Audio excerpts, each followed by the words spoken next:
Electric field intensity due to point charge. इसके बारे में आप सीख चुके हो। इलेक्ट्रिक फील्ड इंटेंसिटी होती क्या है? Force experienced by unit test charge in the space around a charge. ठीक है, E is equal to F by 2। अब यहां पर हमको निकालना है electric field intensity due to point charge. अब हम यहां पर मान लेते हैं कि हमने माना, लेट अस कंसीडर कि आपका यहां पर पॉइंट चार्ज हमने क्यों मान लिया? क्या मान लिया? ये हमने यहां पर पॉइंट चार्ज क्यों मान लिया। अब क्या है, अब इसके आसपास का हमारा क्या रहेगा? इलेक्ट्रिक फील्ड रहेगा। इसके आसपास का ये स्पेस हमारा क्या कहलाएगा? इलेक्ट्रिक फील्ड कहलाएगा। ठीक है, अब इस पॉइंट चार्ज की वजह से हमको इलेक्ट्रिक फील्ड इंटेंसिटी निकालना है। मान लेते हैं आपका यहां पर Q नॉट, क्या मान लिया? ये Q नॉट आप लोगों ने यूनिट टेस्ट चार्ज मान लिया, और इन दोनों के बीच का जो डिस्टेंस है, इन दोनों के बीच का जो डिस्टेंस है उसको हमने R मान लिया। क्या मान लिया? R मान लिया। इस बात को आप लोग हमेशा याद रखना कि जो आप लोगों का यूनिट टेस्ट चार्ज होता है वो हमेशा पॉजिटिव लिया जाता है। क्या लिया जाता है? पॉजिटिव लिया जाता है। और चार्ज की प्रॉपर्टीज में आप लोग पढ़ चुके हो कि जो हमारे एक समान चार्ज होते हैं, लाइक चार्ज होते हैं, वो एक दूसरे को रिपेल करते हैं। अब यूनिट टेस्ट चार्ज हमारा पॉजिटिव होता है, और यहां पर भी हमने पॉइंट चार्ज जो है वो भी हमने पॉजिटिव लिया है। अगर इस यूनिट टेस्ट चार्ज को हम इधर लेके आएंगे तो इन दोनों के बीच में रिपल्सन होगा। क्या होगा? इन दोनों के बीच में रिपल्सन होगा, तो इसके ऊपर फोर्स निकाला जाएगा। इसकी वजह से तो फोर्स की जो डायरेक्शन है वो किधर होगी? फोर्स डायरेक्शन हमारी इधर की साइड होगी। कहां होगी? इधर की साइड हमारी फोर्स की डायरेक्शन होगी। तो इसको हम कह सकते हैं कैपिटल F। और फोर्स हमारा क्या होता है? फोर्स आप लोगों का होता है वेक्टर क्वांटिटी। और ये ध्यान रखना कि मोस्टली जो आपकी फोर्स की डायरेक्शन है उधर ही आप लोगों की इलेक्ट्रिक फील्ड इंटेंसिटी की डायरेक्शन होगी। क्या होगी? इलेक्ट्रिक फील्ड इंटेंसिटी की डायरेक्शन भी फोर्स की डायरेक्शन में होगी।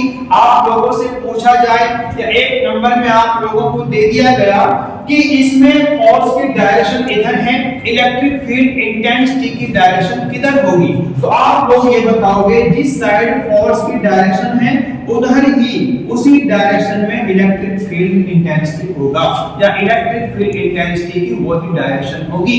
तो इसके लिए हमने यहाँ पर जो किया है उसको थोड़ा थ्योरेटिकल हम यहाँ पर लिख लेते हैं। क्या लिख लेते हैं? लेट अस कंसीडर, आओ हम मान लेते हैं, let us consider a point charge Q and Q not be the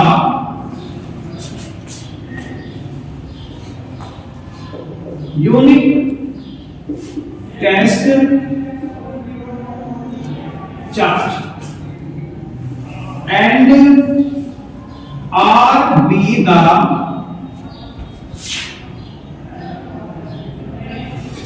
distance between them। अब यहां पर क्या कर सकते हो आप लोग? अब यहां पर ये यूनिट टेस्ट चार्ज आपका हमेशा पॉजिटिव रहेगा, और पॉइंट चार्ज भी आपने पॉजिटिव मानना है।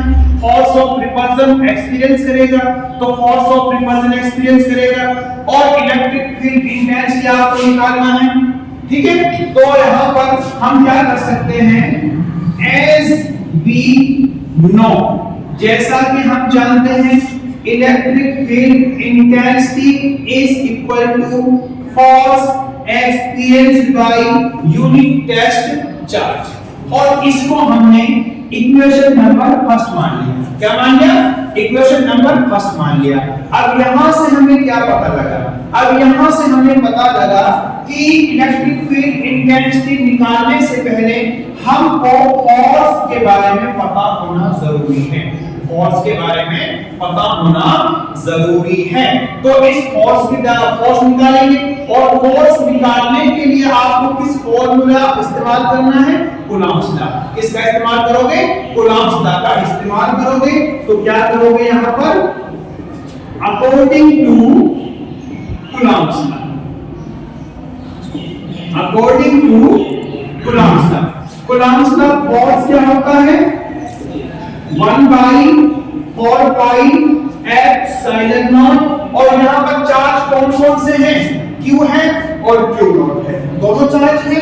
तो आप लोग इसको यहां पे लिख दोगे, दो चार्ज का magnitude Q into Q not, और उनके बीच का डिस्टेंस क्या है? R है, R का स्क्वायर, R का स्क्वायर। और हमारा क्या है? फोर्स आप लोगों की क्या है? Vector quantity. इसकी डायरेक्शन बताने के लिए R यूनिट वेक्टर या फिर R के, आपका ये हो जाएगा। अब हमारे पास में फोर्स है, तो फोर्स की वैल्यू को हम यहां पुट कर सकते हैं। तो यहां पुट करेंगे तो क्या करेंगे? Putting the value in equation first. Equation first में आप वैल्यू को पुट करोगे तो क्या हो जाएगा? Electric field intensity is equal to force की वैल्यू क्या है? 1/4 pi epsilon naught, charge Q हो गया, Q नॉट, दोनों के बीच का डिस्टेंस R का स्क्वायर, और उसका डायरेक्शन बताने के लिए R vector, sorry R unit vector, और नीचे क्या है? Q नॉट, डिवाइड क्या है? Q not. तो Q नॉट से आपका Q नॉट कैंसिल हो जाएगा। तो क्या बचा? तो हमारा जो इलेक्ट्रिक फील्ड इंटेंसिटी का फॉर्मूला निकल के आया 1/4 pi epsilon naught Q by R का square into R unit vector. ये तो हो गया वेक्टर फॉर्म में। अब आप लोगों ने मैग्नीट्यूड फॉर्म में करना है। किसमें?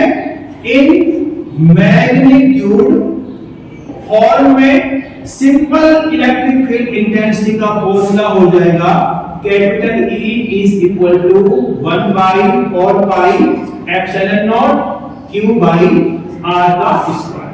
ये इलेक्ट्रिक फील्ड इंटेंसिटी का फॉर्मूला हमने निकाल लिया, और जो आप लोगों का आगे भी काम आएगा, इसका इस्तेमाल आगे किया जाएगा। इलेक्ट्रिक फील्ड इंटेंसिटी निकालने के लिए सबसे पहले हमारे पास में कूलॉम्स लॉ आना चाहिए। कूलॉम्स लॉ का फॉर्मूला हमारे पास में आना चाहिए। ठीक है, ये आपका हो गया electric field intensity due to point charge, value ये निकल के आ गई।